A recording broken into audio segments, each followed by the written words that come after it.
जो अभी आपने देखा था वो था सिंपल मेथड कॉलिंग।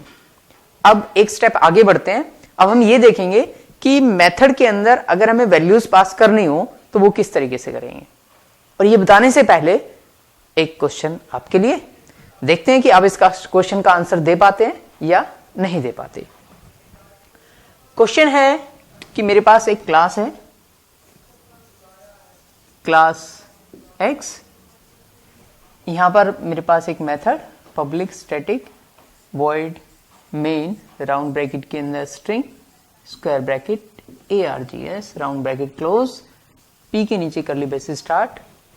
और यहां पर मैंने एक वेरिएबल लिया int a इक्वल टू, यहां पर यूजर वैल्यू डालेगा। कौन डालेगा? यूजर कुछ वैल्यू देगा। यहां पर int b इक्वल टू, यहां पर भी यूजर वैल्यू देगा। मैंने एक मेथड बनाया add,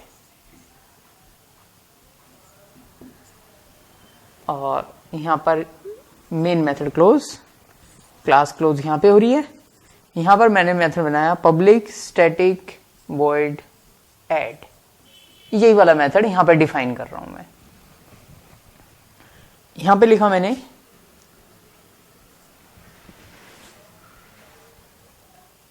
int e equal to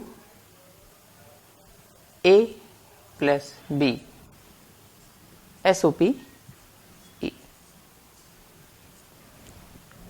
आपने इसका आउटपुट बताना है। मैं मान के चल रहा हूं कि यूजर ने वैल्यू दी यहां पर 5 और 10। सो क्वेश्चन है आपसे कि इसका आउटपुट क्या आएगा। सिंपल, ध्यान से देख लीजिए इस क्वेश्चन को और बताइए कि इसका आउटपुट क्या आएगा।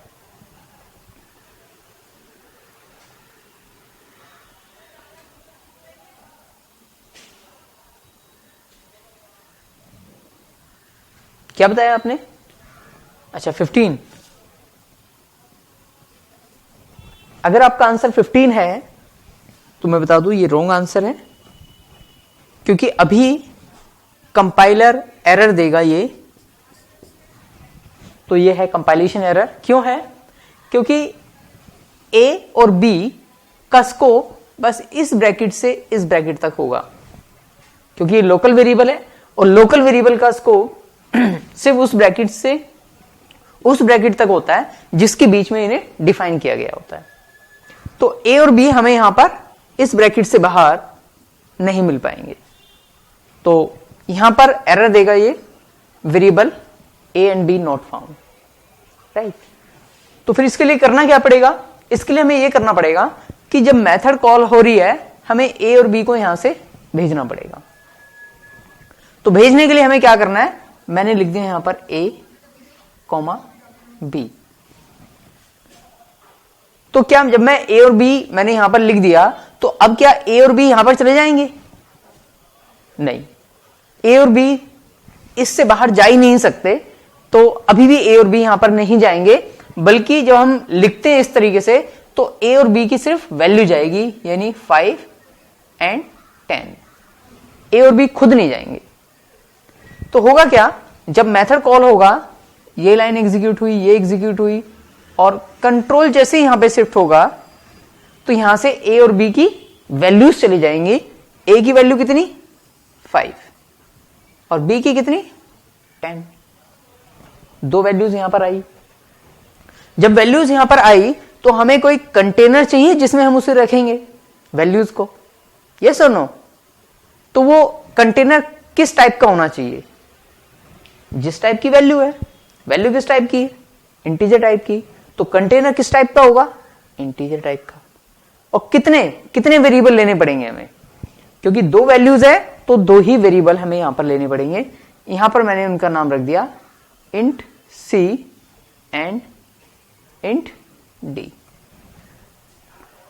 यहां पर a और b की जगह हम लिख देंगे c एंड d। आप इस c और d की जगह a और b भी लिख सकते थे। क्यों लिख सकते थे? क्योंकि ये a और b इस a और b से डिफरेंट है, क्योंकि ये a और b तो इस स्कोप से बाहर जाएंगे ही नहीं। तो अगर यहां पर इनका नाम a और b भी लिख देते तो भी कोई प्रॉब्लम नहीं थी। आउटपुट अब क्या आएगा 15, क्योंकि 5 जैसे ही कंट्रोल यहां पे पहुंचा तो 5 आया यहां पर, 10 आया यहां पर, C में स्टोर हुआ 5, D में स्टोर हुआ 10, C प्लस D यानी 5 प्लस 10 15 किस में स्टोर हुआ, E में। E की वैल्यू प्रिंट हो गई, स्क्रीन पे प्रिंट हुआ 15, कंट्रोल वापस, काम फिनिश। क्लियर, यस और नो? ठीक है, तो ये आपने देखा किस तरीके से हम वैल्यूज को पास कर सकते हैं मेथड के अंदर।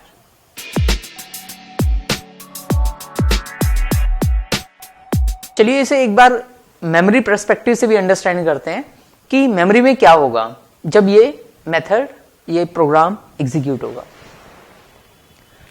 एग्जीक्यूशन हमेशा मेन से स्टार्ट होगी। सबसे पहले ये लाइन एग्जीक्यूट होगी, देखते हैं इसमें क्या होगा। दो तरह की मेमोरी, ये हमारी स्टैक मेमोरी, ये हमारी heap memory. Int a equal to 5, इससे क्या होगा, स्टैक मेमोरी के अंदर एक स्पेस बनेगा a नाम से, उसके अंदर क्या जाएगा, 5 जाएगा। नेक्स्ट लाइन एग्जीक्यूट हुई, एक b वेरिएबल बना और b के अंदर कितना गया, 10। ऐड मेथड को कॉल गई, कंट्रोल कहां शिफ्ट होगा, यहां पर शिफ्ट होगा। 5 यहां से पास हुआ, 10 यहां से पास हुआ, क्योंकि a और b खुद तो जाएंगे नहीं, सिर्फ इनकी वैल्यू जाएगी 5 एंड 10। जैसे ही कंट्रोल यहां पे पहुंचा, एक बात ध्यान रखिए कि हर एक मेथड का एक अपना स्टैक होता है, यानी जो इस मेथड के वेरिएबल थे वो अपने स्टैक में बने थे। जैसे ही नया मेथड कॉल हुआ तो स्टैक मेमोरी में एक अलग स्पेस बनेगा, किस मेथड के लिए, इस मेथड के लिए, क्योंकि अपने स्टैक में बनेंगे C और D। तो अगर इनका नाम A और B भी होता तो भी कोई फर्क ना पड़ता, क्योंकि ये लोकल वेरिएबल किसके हैं, इस मेथड के हैं। तो C और D ले लो या A और B ले लो, कोई फर्क नहीं बनेगा। कहां पर ये बनेंगे वेरिएबल्स, इस लोकेशन पे, यानी जो नया स्टैक बना है C एंड D। C में कितना आया 5 और D में कितना आया 10। पहले लाइन एग्जीक्यूट हुई, पहले राइट हैंड का इवैल्यूएट होगा, 5 प्लस 10 15 किसे स्टोर हो जाएगा, E में स्टोर हो जाएगा। तो इसके लिए हमें क्या करना पड़ेगा, एक E वेरिएबल और बनेगा, कहां पर, इस नई वाली मेमोरी में एक E बनेगा, इसमें कितना गया 15।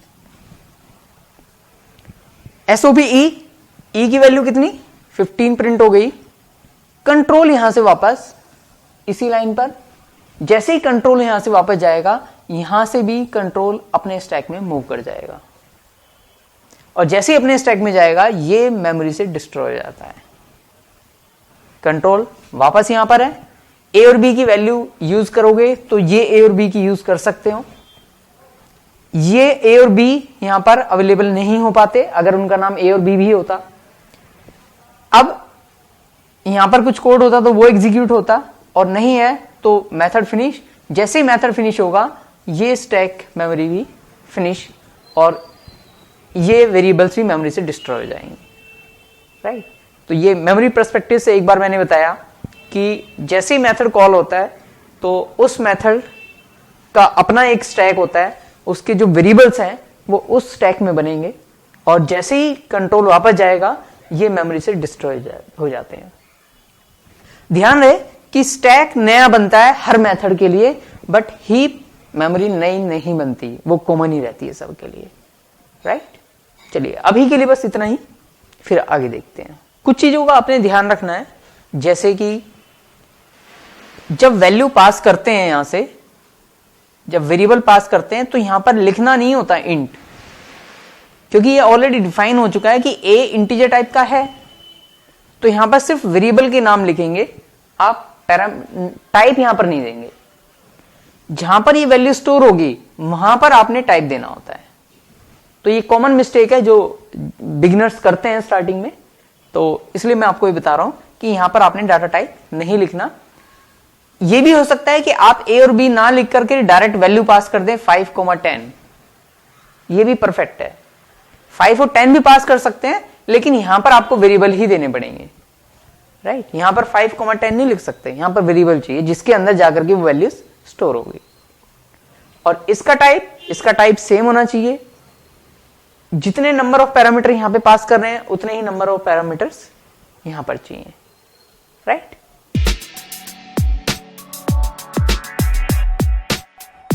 चलिए क्वेश्चन लेते हैं, और क्वेश्चन है मुझे स्क्रीन पर चाहिए 1 2 3 4 5 6 7 8 9 1 2 3 4 5 6 7 8 9 1 2 3 4 5 6 7 8 9 ये 9 स्टार्स हैं, और ये आपका नाम,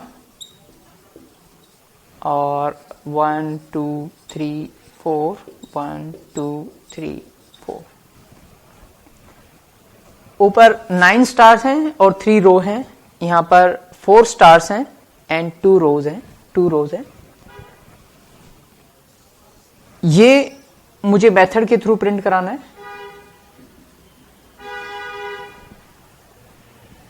ये वाला जो मैसेज प्रिंट होगा ये मेन मेथड के थ्रू प्रिंट होगा। मेन के अलावा एक ही मेथड बनेगा, एंड कॉलिंग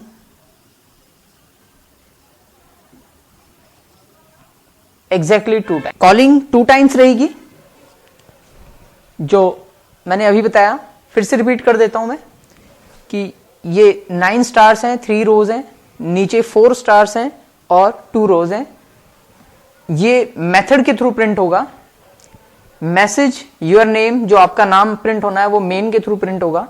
मेन के अलावा एक ही मेथड बनेगा, और कॉलिंग एग्जैक्टली 2 टाइम्स। इस मेथड की कॉलिंग 2 टाइम्स होनी चाहिए। आउटपुट मुझे ये चाहिए।